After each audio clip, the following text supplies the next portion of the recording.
window and saw the freshly fallen snow. All the houses along the street were decorated on the occasion of the new year. Santa Clauses and reindeer on the roofs, Christmas scenes in the courtyards in front of the house, garlands on Christmas trees outside and inside, glowing through the windows. The spirit of the holiday was everywhere, just not in my house. I turned away from the window and looked around. The tree was lying on the floor, in shards of glass from broken light bulbs and broken Christmas decorations. I probably should have seen this coming. Candy has always had a short temper, and she didn't like her Christmas present. She didn't like it at all. But what do they always say? Is it not the gift that is important, but the attention? I took one last look at the mess and decided that cleaning could wait until morning, and then went to bed.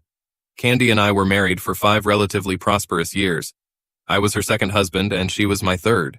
We both worked as middle managers, and 2 salaries as well as the absence of children allowed us to lead quite a decent lifestyle. Candy and I were party lovers, and on weekends you could bet that we'd be at a party, throw a party, or go out drinking and dancing. Candy was a beautiful woman, and she attracted a lot of male attention in a calm environment and dressed conservatively. At parties where alcohol flowed freely, loud music played and there were no prohibitions. She was dressed to attract attention that bordered on shocking. She was constantly being molested, and the men spent a lot of time trying to separate Candy from the crowd and take her to a place where they could try their luck in privacy. Candy waved them off good-naturedly, but that never stopped them from coming back and trying again. And me? Like most men who are lucky enough to get such a desirable woman, I had to learn to live with it. This is not difficult to do when you absolutely trust your partner. I would have sat quietly knowing that Candy belonged to me, and that no matter how persistent the men were, she would have brushed them off. Candy had a best friend. Marlene and Candy had known each other since elementary school and were closer than most sisters. I didn't know Marlene very well, but I didn't like her. There was just something about her that didn't suit me. When I met Candy and we started dating, Marlene always seemed to be around. And I know it sounds silly, but whenever Marlene was around, I felt foreboding. Fortunately, in my opinion, Marlene got married about 6 months before Candy and I did. And Marlene's husband got a job in another state and they moved. Marlene and Frank got married in a civil ceremony, and of course Candy just had to be there. And I had no choice. I remember looking at Frank and wondering what a solid guy like him could have attracted to Marlene. Although I barely knew them both, I would have bet 20 to 1 that their union would last a long time. Frank and Marlene flew here to be with me when Candy and I got married, and I couldn't help but notice how exhausted Frank looked. I wondered if it was caused by his new job or his new wife. Marlene may have lived out of state, but that didn't mean she disappeared from Candy's life. They talked on the phone 2 or 3 times a week, and sometimes their weekend calls lasted more than 2 hours. One Sunday, after one of those 2-hour calls, Candy asked me if I would mind if she took a couple of days and visited Marlene. I have time for communication ahead of me, and things are not going smoothly between her and Frank. She needs a little encouragement. Do you really think it's wise to go there and interfere in their problems? You can only make the situation worse. She is my oldest and dearest friend, but I do not turn a blind eye to her shortcomings. She can be a little hard to live with, and maybe my presence will take some of the pressure off Frank. I didn't think her leaving was a good idea, but I was smart enough to realize that my attempts to talk Candy out of it would only ruin our marriage, so I just said, "You know her better than I do, honey, and if you think visiting will help, then go." Candy was gone for 5 days, and when she returned, she seemed worried about something. I assumed that her visit did not go as she expected, but I did not pry. And after a couple of days, she was back to her old self. 6 months later, Candy asked me again if I would mind if she visited Marlene. I didn't want her to do it, but I didn't have a good reason to refuse, and I knew I wasn't going to get away with it. "I'd rather you didn't do that." All I would achieve is that Candy would ask me why, and the answer, because I don't like her, would be unacceptable. Candy was gone for 4 days, and when she returned, she was a little out of sorts, just like after her first visit. But, like last time, she was fine after a couple of days. Over the next year, Candy took a 3-day weekend every 3 or 4 months and visited Marlene, and always came back within a hair's breadth of death. But after a couple of days, all her bad mood passed. And then one day, Candy came up to me and said, "Baby, can I ask you a huge favor?" "I do not know why not. I never say no to you, do I?" "You can do it this time." "Why would I do that?" "I'm not blind, baby. You've never said a word to me about it, but I know you don't like Marlene." "I thought I hid it pretty well. Maybe from others, but I know you too well." "I take it that this huge favor has something to do with Marlene?" "She and Frank broke up and she's coming back here. Can she live in a spare bedroom until she finds a job in her own place? I didn't want to say no. I wanted to scream, "Damn it, no!" But that would only make my relationship with Candy worse. In order to keep this peace, I had no choice but to agree. A week later, Marlene moved in with us, but less than a week later, everything started to change. Nothing special at first. It was just that Candy and Marlene spent a lot of time together in the kitchen, laughing and talking, which in itself meant nothing, but it always seemed to subside or stop when I entered the room. Then Marlene and Candy started having a bachelorette party once a week. Then, every Saturday and Sunday, the two of them went in search of an apartment that they seemed to have never been able to find. The only thing it took me weeks to notice was that when Candy returned from an evening walk or apartment search, she kept a little aloof from me, just as she returned from her visits to Marlene. It didn't last more than a day, but it was, and I noticed it.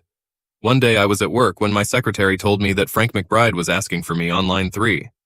Frank was Marlene's husband, or rather her ex-husband, so I answered the phone.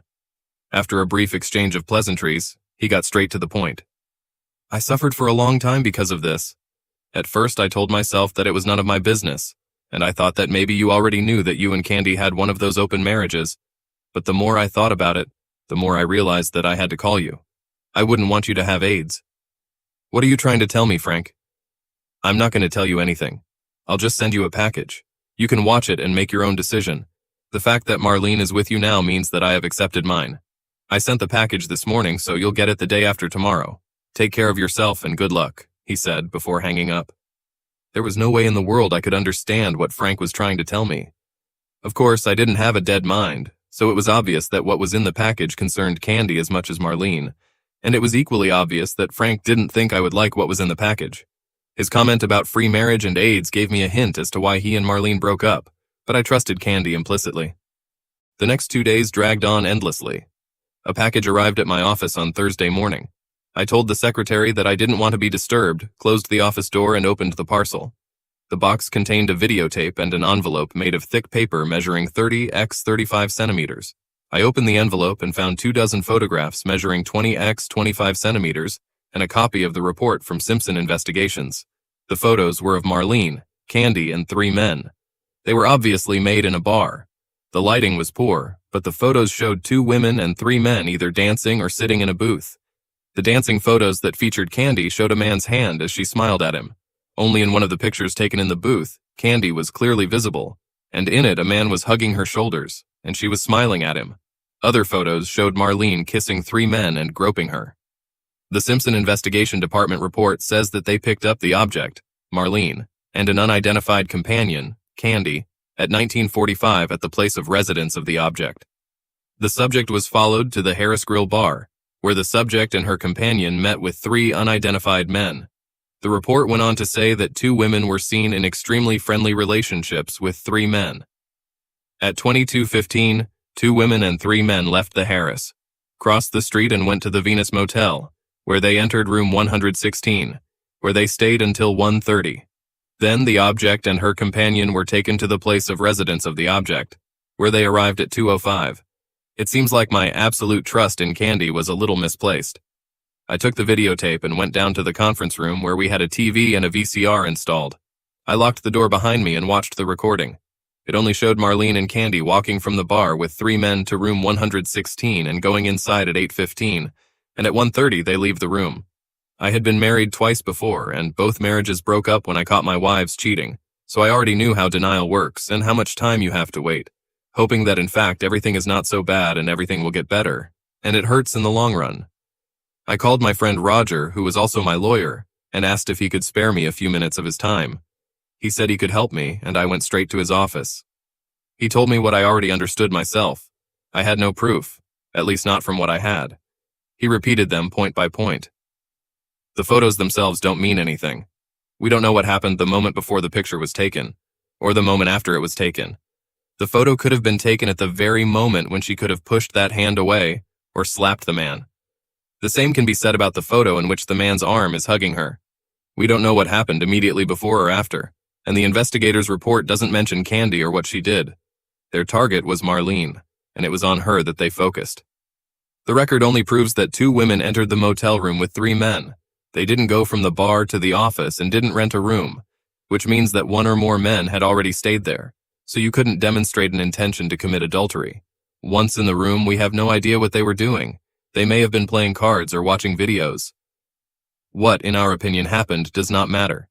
The only thing that matters is what you can prove in court, and you don't have any evidence. You have very good reason to believe that your wife is cheating on you. You have two options: face Candy and hope she confesses everything, or hire your own investigator to make inquiries about her. That's what I did. I hired a firm of private detectives and let them go hunting. They quickly established that during the bachelorette party, Candy and Marlene went to bars, filmed men and took them to motels. Since these were different bars or motels, it was difficult for investigators to obtain reliable audio or video evidence. Do you have to travel as part of your job? The lead investigator asked me. Often. Could you go on a long trip, say, for 4 or 5 days, or simulate a business trip of the same duration? I could, but why? Both women live in your house. This is the place where they are most comfortable, and I believe that if you were away for a few days, they would take the men they pick up to your house, not to a motel. It will be quite easy to connect your home to audio and video recordings. That night at dinner, I told Candy that I was planning a business trip next week. I'm leaving on Monday and won't be back until late Friday or maybe even Saturday, so you'll have plenty of work to do. What do you mean? I mean, from today until Monday morning, you have to give me enough love to last me a whole week. Candy smiled. I can do it. And she did it. She wore me out almost every night until Monday came. She even sent Marlene from home to stay at home with me. On Monday morning, I kissed Candy goodbye, told her she could contact me on the phone if she needed me, and left the house pretending to go on a trip. I drove across town, checked into a hotel, and then went to work. Marlene found a job, so on Monday, after both women went to work, a detective agency broke into the house and installed wiring there.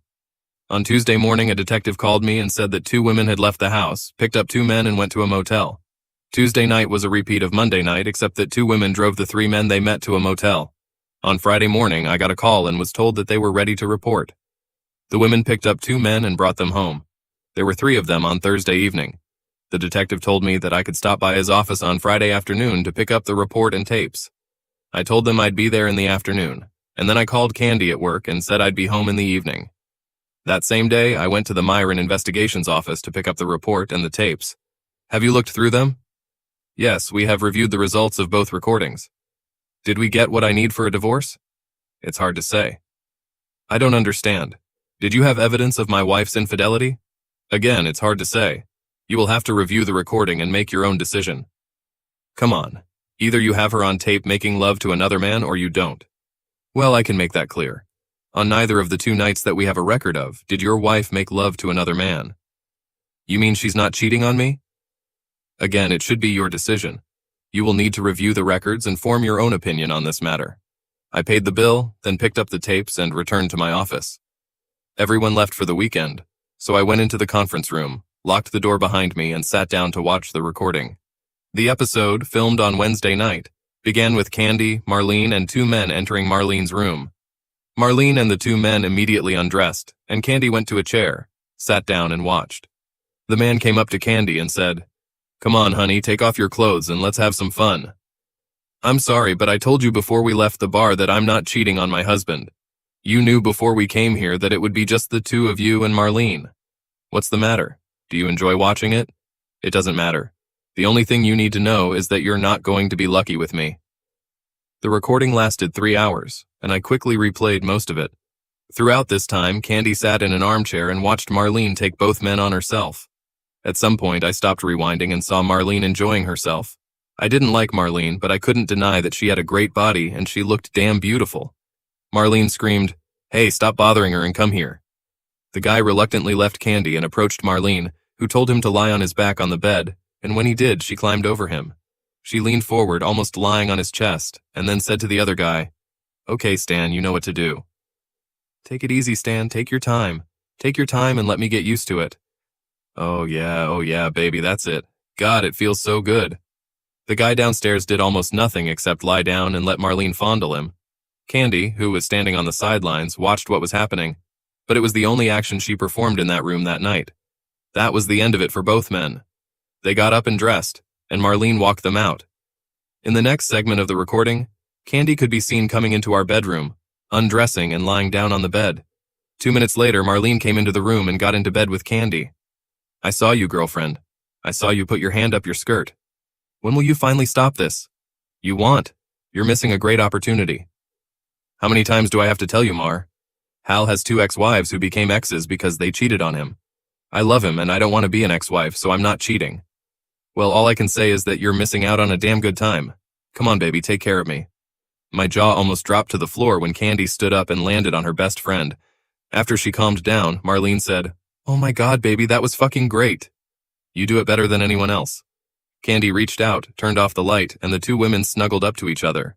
After a few minutes, I heard the steady breathing of sleeping people. I wanted a drink, and my boss had a bar in his office, so I went down there, got myself 2 blackjack and an ice cube, went back to the conference room and turned on the recording. 2 women and 3 men entered the room, and one of the men said, "Why don't we take the room across the hall? There's a bigger bed there." "This is my husband's bed, so we won't use it." "Why the hell not? He's not here and he'll never know." "No, he wouldn't know," Candy said. "But I wouldn't agree. The bed here is big enough." Marlene was already undressing, and the 3 men began to undress. Marlene undressed first. She came over and helped one guy take off his pants. When the 3 of them had undressed, Marlene walked to the edge of the bed and the 3 men followed her. Marlene was sitting on the edge of the bed and 3 men were lined up in front of her with their backs to me. I saw Marlene's eyes widen and an expression of amazement appeared on her face. "Damn it, I do not know if I can bear it. Candy, you have to look at this." Candy got up from her chair and walked over to Marlene, and I saw her eyebrows go up and an expression appeared on her face that I didn't recognize. My view was still blocked by the backs of the 3 men, but it seemed to me that Candy reached out to touch something and then pulled it back as if she had been burned. She turned and headed back to her chair, but stopped on the way to take another look at what it was. Marlene told one man that he would have to wait until the other 2 stretched her and then lay on her back, and the 2 men moved closer to her. The man who remained standing looked at the 3 people on the bed and then turned to look at Candy, and I realized what all the commotion was about. The 2 men on the bed were already working on Marlene. Finally, he came up to her. "I know what you said at the bar, but that was before you saw it. You want it, honey. You almost mastered it a few minutes ago. You want it and he wants you. Come on, honey, join the party." I can't." "Of course you can, honey. No one but us in this room will know about it. Come on, sweetie. That's what you want and you know it." No, I can't." "Come on, touch it." Candy started kissing him anyway. "Come on, honey, let's stop fooling around. Take off your clothes and let's use it." Another minute and he groaned. "That's it, honey, that's it." Then I decided, whether I like it or not, I will keep this record. In the background, I saw Candy get up and leave the room. When Marlene had squeezed the 3 men dry, they got dressed and she walked them out. The scene changed to Candy entering our bedroom. She quickly undressed, grabbed a hairbrush from the dresser, and then climbed onto the bed and used it for herself.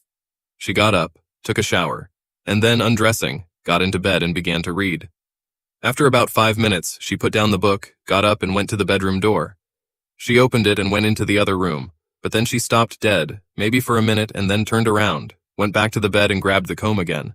When she calmed down, Marlene said, "What's wrong, girlfriend? I thought you were going to do it tonight. I thought Lex really got to you." "He almost got his way. You'll never know how close I was to that." "You had to make up your mind, baby. You missed a great moment. I've never been so full. You may never get the chance to do something like this again." From my point of view, this is good. I'm not going to lie to Hal. I love this man, and I will not allow myself to lose him. It doesn't make sense, Candy. Hal will never know. But I got married and I won't be able to look into his eyes. Well, this is your life. I turned off the TV and sat staring at the wall. Now I understood what the detective meant when he said that I would have to decide for myself whether she cheated on me. Is it so? Technically, yes, she was cheating. Manual labor was still an act with a man other than her husband, and what she did with Marlene on both nights was interacting with another person, even though it wasn't a man. God, I didn't know whether to be angry or not. Candy made it clear both times that no one was going to mess with her, and she told Marlene that she loved me too much to cheat on me and risk losing me. But what the hell was wrong with her going to the bar with Marlene, hoping for something, and then going to watch? It bothered me. It was very disturbing. Candy ran out to greet me when I walked through the front door. She hugged me, kissed me, and told me how much she missed me. I hope you had dinner on the plane, darling, because I didn't cook for you today. I was planning on dragging you into the bedroom right away. If you're lucky, I'll probably come to the point where you have the strength to get out of bed in the morning so you can have breakfast. I don't think so, Candy. We need to talk. Is Marlene here? No, she's gone. Good. I would prefer that she was not present at this. What's the matter, Hal? What happened? I went into the kitchen, sat down at the table, and motioned for Candy to sit across from me. Frank called me the other day, and although he didn't tell me why he and Marlene broke up, he said he would send me a package explaining everything. Candy's face turned pale when she heard that. I opened my briefcase, took out the photos, videotape, and report he had sent me, and slid them across the table to Candy. Suppose you read this, look at the pictures, and then tell me why I shouldn't treat you the same way as the last two cheating fools I was married to. While you're reading, I'm going to unpack and take a shower. I left her sitting at her desk, staring at the photos and the report. 20 minutes passed before I went down to the kitchen. Candy was crying, and when I entered the room, she didn't look up at me. After a minute or two of silence, I said, "Well, what can you say for yourself? It looks like you've already made up your mind, Hal. Does it really matter what I say? Not if it doesn't matter to you." What does this mean? It just means that if you're ready to accept what I think, then so be it. It's not what you think, Hal. Come on, Candy, how can it not be the way I think it is? Two girls go to a bar together, meet three guys, go with them to a motel room where they stay for 3 hours. Am I supposed to believe that you were playing Monopoly? No, but I didn't do anything with any of these men. What? Are you saying that you just sat and watched Marlene make love to the three of them? Yes, Hal, that's all I did. Am I supposed to believe that? You probably won't believe it, but it's true. You're going to have to explain it to me. Marlene is a nymphomaniac. I know the doctors say there is no such thing, but they don't know Marlene. Marlene loves several partners, and she had some unpleasant moments when she was alone with several guys. I'm supporting her to keep her safe. I can't imagine 2 or 3 guys not being able to run over you, tie you up, and then do whatever they want with Marlene, and with you too, for that matter. I have a .380 caliber llama that you bought me when we had a series of robberies in our neighborhood.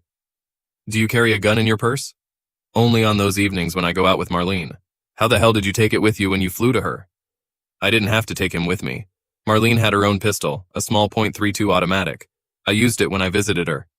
The .32 caliber won't stop anyone. It makes them stop and think when it's pointed at their crotch. Did you do that?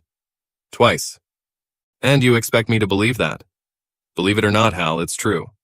Is that why you visited Marlene? Mostly. And this is how you girls spend your evenings when she returned here? Yes. And you're saying you've never done anything during these little walks? I've been touched a few times, but I've never made love to another man. Have you never made love? No, well, I think it happened once. What was that? I once gave pleasure to a guy. Why? I really don't know. I guess it was because I was curious. Is that all? No other activity in the evenings? No, Hal, that was the only time. What are you going to do? I'm trying to make myself believe you. I'll try and see if I can handle it, but I have to pay for my attempts. What? I want you to end your relationship with Marlene. I want her out of this house by Sunday, and I don't want you to deal with her anymore. Come on, Hal. She's been my best friend for over 25 years. I can't turn my back on her.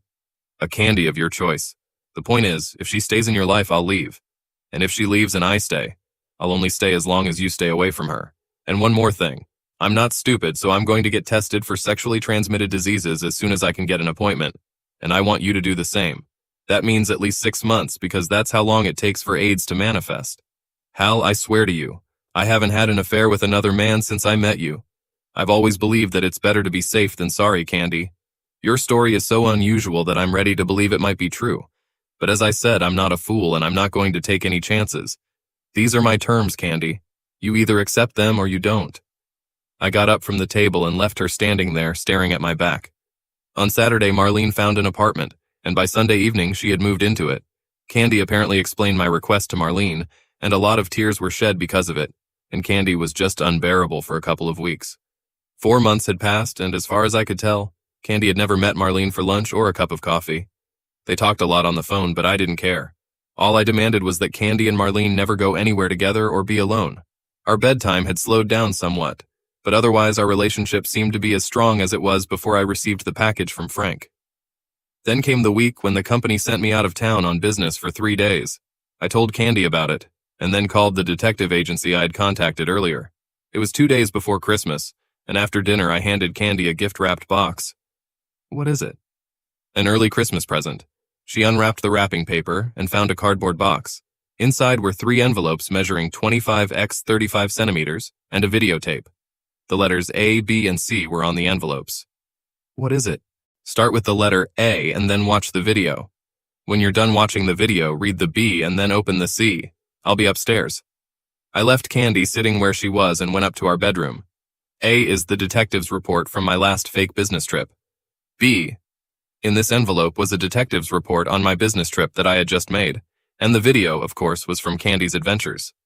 The B envelope contained the divorce papers. I was packing my bag when Candy burst into the room. You bastard, how could you do this to me?